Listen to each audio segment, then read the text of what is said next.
فيديو هيزعل مني اللي شغالين في العقارات والعملاء كمان. نفسي افهم ازاي في عميل اقتنع ان هو يشتري استوديو بمليون و300 درهم او مليون و600 كمان. ليه؟ فهمني كده. ونفسي اعرف السيلز قال له ايه وازاي اقنعه.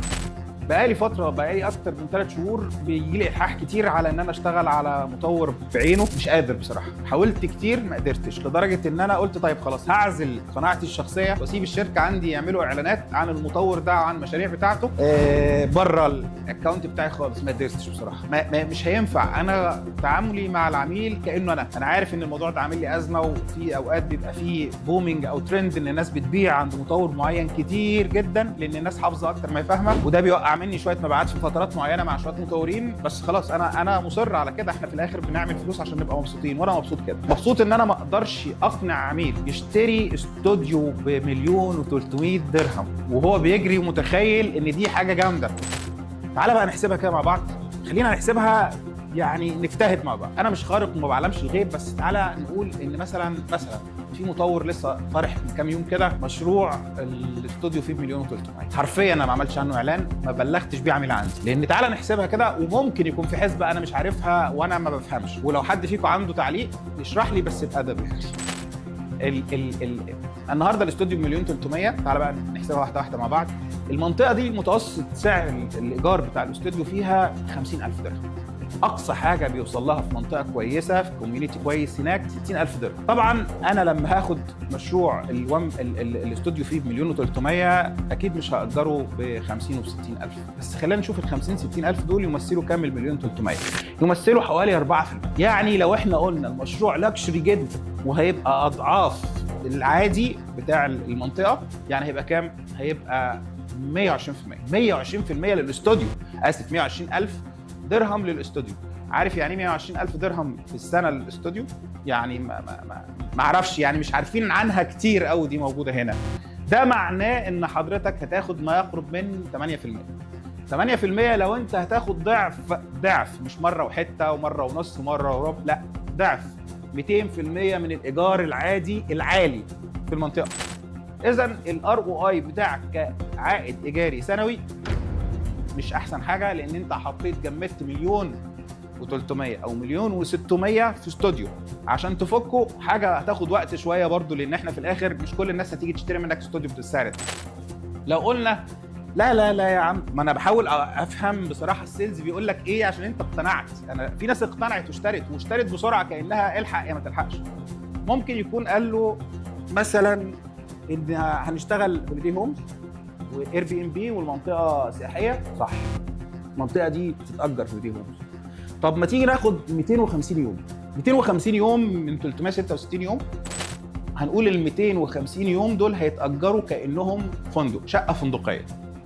نيجي نديها 500 درهم في اليوم متوسط، وان كان فنادق كتير جدا محترمه ما بتوصلش ل 500 درهم، بس هندي 500 درهم كله، مش السيزون بس.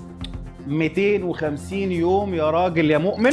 هنفرش الاستوديو وهنأجر هوليدي هومز 250 يوم في 500 درهم. مش هعرف احسبها دلوقتي، احسبوها انتوا، بس هنبص نلاقي ان العائد الاستثماري بتاعنا برضو ما وصلش 10%. ده معناه ان احنا جمدنا مبلغ كبير جدا دفعناهم في سنه او في سنه ونص، في حين ان نفس المبلغ ده المليون 300 ده الاستوديو اجيب بيهم 2 استوديو في مكان كويس جدا محترم جدا، في عائد استثماري كويس، في اشتغل هوليدي هومز كويس جدا، واليوم بتاعه ب 300 و 400 يوصل ل 500 برضو، ويبقى انا عندي 2 استوديو وبيمنت بلان بتاعته تكون كويسه، واخده حتى لو هاخده بعد سنتين بعد 3 مش مهم، لان في ابريشيشن بيحصل له. لكن هيحصل فيه ايه؟ هيحصل ان انا عندي حاجتين اقدر ابيع اي حاجه فيهم اسيلها واسيب التاني، او اقدر اسيب الاثنين. اقدر اعمل واحد هوليدي هومز والتاني اخليه سنوي، اقدر العب بيهم. معايا 1000 درهم بدل ما هي 1000 ورقه واحده، محتاج ان انا عشان استخدمها افك، بنسميها بالمصري فكها، افك 1000 درهم، لا ممكن يبقوا 10 ميات. اقدر اطلع على قد ما انا احتاج 100 100 100. يعني ايه؟ يعني مليون 300 ومليون 600 دي اشتري بيها 2 و3 استوديو، ابيع زي ما انا عايز واحفظ زي ما انا عايز، ااجر او اعمل هوليدي هومز عادي او سنوي ايا كان. من الاخر باختصار انا مش قادر اتخيل الفكره. اعذروني انا شويه منفعل، لان انا مره قعدت مع عميل هو جاي يشتري مني مشروع شبه كده بس في حاجه ثانيه، مشروع قبل كده يعني نفس المطور. قعدنا حسبناه بالورقه قلم، قال لي صدق انا ما خدتش بالي من الموضوع ده. قلت له انا ما اعرفش ليه اغلب الناس دلوقتي ما بتاخدش بالها من الموضوع ده. فقال لي لا صح واقتنع على فكره، يعني ما كانش بيريحني وهو كان جاي يشتري مني، يعني انا ما عنديش مشكله. انتوا عارفين الراجل ده قام وبعد يومين اشترى من نفس المطور. انا مش قادر افهم الفكره. المطور انا مش مقاطعه، انا بشتغل معاه وببيع معاه عادي جدا، بس ببيع معاه لما تكون انت مصر تشتري منه، او احيانا بسيطه. دلوقتي كان الاول لما كانت الوان بيدروم ب 550 انت كنت ممكن تكسب الضعف، لكن لما تكون دلوقتي الوان بيدروم بمليون و200 ومليون 300، ودلوقتي بقينا بنتكلم في استوديو بمليون و500، سيبك من البراند وسيبك من ان الكوميونتي هيبقى عامل ازاي، لان في الاخر الارقام هي اللي هتتكلم. ايا كان البراند مش هيخلي الايجار الضعف، ولو خلى الايجار الضعف لازال الار او اي بتاعي قليل، سواء ار او اي بتاعي من برودي هومز او من ايجار سنوي عادي. الخلاصه يعني انا زي ما بقول كده، انا ما عنديش اي مشكله والله. المطور كمطور محترم، الاونر بتاعه ما سمعتش عنه غير كل خير.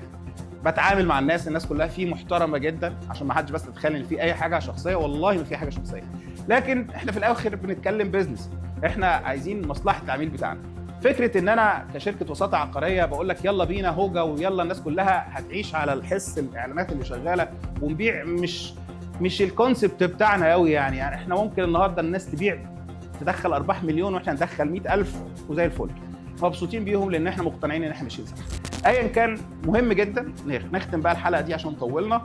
مهم جدا ان انت بعد اذنك لما تيجي تشتغل مع مطور وسيلز احسبها بالورقه قلم بشكل منطقي عقلاني. مش محتاج خلفيه كبيره بدبي، مش محتاج خلفيه كبيره جدا بالبزنس والعقارات في دبي، محتاج خلفيه بالحسابات والكالكوليشنز والانفستمنت.